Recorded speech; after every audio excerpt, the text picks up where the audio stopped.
বাহন বা উট, ওই উটের মধ্যেই তার পানি বা খাবার। হঠাৎ করে উটটা হারায় গেছে, উট খুঁজে আর পায় না, দৌড়াতে দৌড়াতে হয়রান।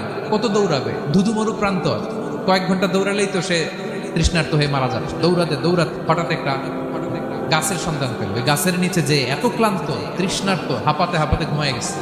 হঠাৎ ঘুম থেকে জেগে ওঠে, উটটা পাশেই দাঁড়ায় আছে। সে ঘুম থেকে উঠে তাড়াতাড়ি করে রশি ধরে ফেলছে। উটের রশি ধরে বেচারা এত খুশি যে খুশির চোটে বলতে আরম্ভ করছে, আল্লাহুম্মা আনতা আবদি ওয়া আনা রাব্বুক। আল্লাহ, তুমি আমার গোলাম, আমি তোমার রব। তুমি দয়া করে এই ওটটা ফিরাই দিছো, আজকে তুমি ওটটা ফিরাই না দিলে আমি তো মরে যেতাম। প্রশংসা তোমার। চোটে সে যখন আমি আল্লাহরে ওর গোলাম বানাই আর ওরে আমার রব বানাই, ওই লোকটা ওই মুহূর্তে ঠিক যত খুশি, আমার কোনো বান্দা তওবা করে যখন আমার কাছে ফিরে আসে, আমি আল্লাহ ওই বান্দার উপর তার চাইতে বেশি খুশি হয়ে যায়।